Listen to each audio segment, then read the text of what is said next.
आ गए हमारे स्टूडियोज़ में, तो उनसे बाजार की बातचीत आगे लेके चलते हैं। गुड मॉर्निंग निकुंज। निकुंज, शानदार हफ्ते की शुरुआत, छोटा मोटा करेक्शन दिखाई दे रहा है एसजीएक्स निफ्टी पे, लेकिन काफ़ी अच्छे शेप में बाजार नज़र आ रहे हैं। आप कौन से फैक्टर्स के ऊपर भारतीय बाजारों के लिए नज़र लगा के बैठे हैं रेडार पे? देखिए, अब ऑल टाइम हाई फॉर्मेलिटी है जी। आज होता है, कल होता है, सस्ते होता है, तो एक फॉर्मेलिटी वाली बात है। मेरा मानना है आप एक साल बाद ऑल टाइम हाई बना रहे हैं, तो एक साल बाद अगर आप ऑल टाइम हाई अगर आप बना रहे हैं तो मार्केट ऑल टाइम हाई बना करके टच एंड गो मोमेंट नहीं होने वाला, उसके बाद और ऊपर जाएगा। बिकॉज ऑल टाइम हाई जो आप बना रहे हैं कुछ कारणों से बना रहे हैं जो मार्केट्स फैक्टर नहीं कर रहा था। चाइना का स्लो डाउन, क्रूड के अंदर गिरावट, फेड के अंदर जो कमेंट्री को चेंज आया था, तो जो ऑल टाइम हाई बन रहा है इसके कारण है। इसके कारण है शायद वह नवंबर बिगनिंग में फैक्टर इन नहीं कर रहे थे। हम बात कर रहे हैं मार्केट को नया ट्रिगर क्या है, तो नया ट्रिगर जो है अब चाइना है, क्रूड का डिक्लाइन है। जो नया ट्रिगर है वो एक प्रकार का ये भी हो सकता है कि जो चाइनीज स्टॉक मार्केट के अंदर जो कैश गया था, हम बात कर रहे थे दैट चाइना का comeback will be bad news for India, वह भी चैलेंज होगा, वह भी रिवर्स होगा। मुझे क्या लगता है कि अब ऑल टाइम हाई बनाएंगे और क्या जो आउट परफॉर्मेंस है वह स्मॉल कैप में वापस आएगा, क्योंकि स्मॉल कैप इंडेक्स अभी भी ऑल टाइम हाई से करीब 15% दूर है।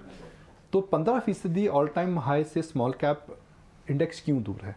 क्या छोटी कंपनियों के अंदर अर्निंग्स अपग्रेड नहीं आ रही हैं? यहाँ पे अर्निंग्स को लेकर के समस्या है, क्या फ्लोस को लेकर के समस्या है, वैल्यूएशंस को लेकर के समस्या है? मुझे लगता है कि वहाँ पर लोगों का अभी ध्यान नहीं गया। और अगर ऑल टाइम हाई का जो कंफर्ट आएगा उसके बाद और क्रूड का कंफर्ट आएगा, तो मुझे लगता है broader market will be the story in the month of December. एक ग्राफिक देखिए, अभी हम ईटी नाउ पे बात कर रहे थे, the PSU stocks in the month of November, union bank, UCO bank 50% बढ़ा है, स्टेट बैंक ऑफ इंडिया 6% बढ़ा है। तो जाहिर सी बात है कि जो ब्रॉडर मार्केट की आउट परफॉर्मेंस की बात कर रहे हैं वो पीएसयू बैंक्स में ऑलरेडी आ चुका है। शायद वो ग्राफिक है, वो प्रोड्यूसर साहब दिखा भी देंगे ना। ये निफ्टी पीएसयू बैंक है, ये ग्राफिक है जिसके अंदर वो देखिए यूको बैंक करीब 60% बढ़ा है। और इस ग्राफिक में हम आगे अगर बढ़ेंगे तो आप देखेंगे कि स्टेट बैंक ऑफ इंडिया करीब 6% बढ़ा है। तो बैंकिंग जो है कि एक आउट परफॉर्मिंग सेक्टर है, उसके अंदर ब्रॉडर मार्केट और स्मॉलर स्टॉक्स ने ऑलरेडी आउट परफॉर्मेंस चालू कर दिया है, तो दूसरे स्टॉक्स के अंदर भी ये आने वाला है। Right, absolutely. यानी निकुंज अभी कह रहे हैं कि अभी तक जो हमने स्मॉल कैप और मिड कैप में अभी चाल नहीं देखी थी, शायद दिसंबर मंथ में आपके लिए यहाँ सिलेक्शन का मौका ज्यादा होना चाहिए। आप मिड कैप, स्मॉल कैप, इन स्पेसेस पे ज्यादा नजर डालें। जी हाँ, मतलब निफ्टी भी रहेगा ऊपर, मार्केट भी जो ट्रेंड लग रहा है ठीक रहेंगे, मगर if you are looking for better ROI, return on investment, या बेटर अपॉर्चुनिटीज, या better scope where you will make higher returns, I think उसके लिए मुझे लगता है कि निफ्टी और बैंक निफ्टी के बाहर देखना पड़ेगा।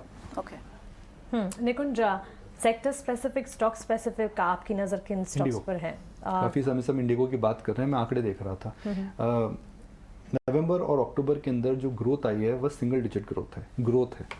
एक बड़े बेस के अंदर अगर आप 4-5% ग्रोथ पे भी ग्रो करते हैं तो काफ़ी बड़ी बात है। अक्टूबर के अंदर दिवाली और दशहरा का जो ट्रैवल था वो काफ़ी कैप्चर हो चुका था। नवंबर के अंदर कोई बड़ी छुट्टियां भी नहीं थी, मगर उसके बावजूद भी आपकी ग्रोथ अच्छी आई है। तो इसका मतलब ये है कि इसका मतलब ये है कि ग्रोथ जो है एब्सोल्यूट टर्म्स में आ रही है। एयरलाइन का जो बिजनेस होता है वो ऑपरेटिंग लेवरेज का बिजनेस होता है। एक मैं एग्जांपल हमारे व्यूअर्स को देता हूँ। आप यहाँ से अगर मुंबई जाते हैं, दिल्ली से मुंबई अगर आप जाते हैं, तो अगर फ्लाइट के अंदर 300 सीट्स हैं और अगर आपकी अगर 100 सीट्स खाली हैं तो आपको नुकसान होता है, मगर जहाँ आपकी सीट्स ज़्यादा बढ़ने लग जाती हैं तो आपकी बॉटम लाइन के अंदर सीधा बेनिफिट होता है। तो जो 200 सीट में आपको मुनाफा होता है, 250 सीट में उससे ज़्यादा मुनाफा होता है। तो इस बिजनेस के अंदर ऑपरेटिंग लेवरेज आ गया है। क्रूड को लेकर के भी कंपनीज मुझे लगता है कि पहली बार are on course to make money. और तीसरा हम ये भी देख रहे थे कि इंडिगो की जो फ्लीट है वो एक्सपैंड हो रही है। उन्होंने कई एयरक्राफ्ट वेट लीज पर दोबारा लिए हैं और दिसंबर का जो महीना होता है और अच्छा महीना होता है।